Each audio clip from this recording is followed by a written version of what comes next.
বাল্যবিবাহ ২০১৭ এই আইনটিতে মেয়ে এবং ছেলে তাদের বিবাহ সম্পর্কে আলোকপাত করেছে এবং বলছে যে মেয়ের বিবাহের যোগ্য মানে ১৮ বছর হতে হবে এবং যিনি বর তার আসলে ২১ বছর হতে হবে। এবং অনেকে দেখি যে এর নিচে যারা এর নিচে ধরেন ১৩-১৪ এরকম হয়, বাল্যবিবাহ করিয়ে ফেলেন। করলে বাল্যবিবাহ যদি করে তাহলে আইন অনুযায়ী তাদের শাস্তি যথাযথ নির্ধারণ করা আছে। আপনারা ১৮ বছরের নিচে এবং ২১ বছরের নিচে যদি কোনো ব্যক্তি বিবাহ করে এবং এর সঙ্গে যারা সহযোগিতা করবে, যদি পিতা মাতা যারাই সহযোগিতা করুক না কেন, তারা আইন আমলে আসবে।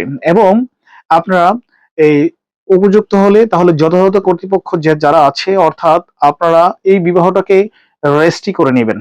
যদি আপনারা রেজিস্ট্রি না করিয়ে নেন, অনেক সময় আমরা দেখি যে নোটারি পাবলিক এর সম্মুখে আসে একটা হলফনামা করে আসলে চলে যায় এবং বলে যে বিবাহ সম্পন্ন হয়েছে। আসলে তা না। আপনারা বিবাহ করতে হলে মাস্ট বি রেজিস্ট্রি করতে হবে এবং ডিভোর্স সংক্রান্ত কথা বলা আছে যে আপনারা যদি কাউকে কোনো ডিভোর্স দেন, সেই ডিভোর্সটাও রেজিস্ট্রি করতে হবে।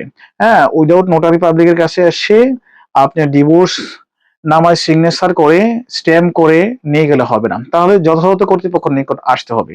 আমার আজকের মেসেজটা হলো যে বাল্যবিবাহ ২০১৭ অনুযায়ী ছেলে এবং মেয়ে উপযুক্ত সময়ে আপনারা কি করতে হবে, বিবাহ সম্পন্ন করতে হবে। এবং এর নিচে যদি কোনো ব্যক্তি ইয়ে করে আপনার হলো বিবাহ দেয় তাহলে শাস্তিযোগ্য হবে। এবং অনেক সময় দেখি যে বিবাহ হয়ে গেছে ২ থেকে ৩ বছর পরে এসে বলে, স্যার আমাদের তো কাবিন নেই, আমরা হলফনামা সহকারে বিয়ে করেছি। হ্যাঁ, তা আমি তাদের প্রতি একটা সাজেশন থাকবে, আপনারা বিয়ে করার পরে যদি ২ থেকে ৩ বছর হয়ে যায়, বাচ্চাও হয়ে যায়, অনেক সময় আমরা দেখি।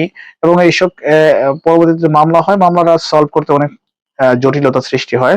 তো তাদের কাছে মেসেজ থাকবে, বিবাহ করার পরেই আপনারা এটা অবশ্যই কাজী দ্বারা রেজিস্ট্রি করে নেবেন। ডিভোর্স হলো অবশ্যই কাজী দ্বারা রেজিস্ট্রি করে নেবেন। আল্লাহ হাফেজ। এই ছিল আজকের মূল প্রতিপাদ্য বিষয় আর কি। ভালো থাকবেন।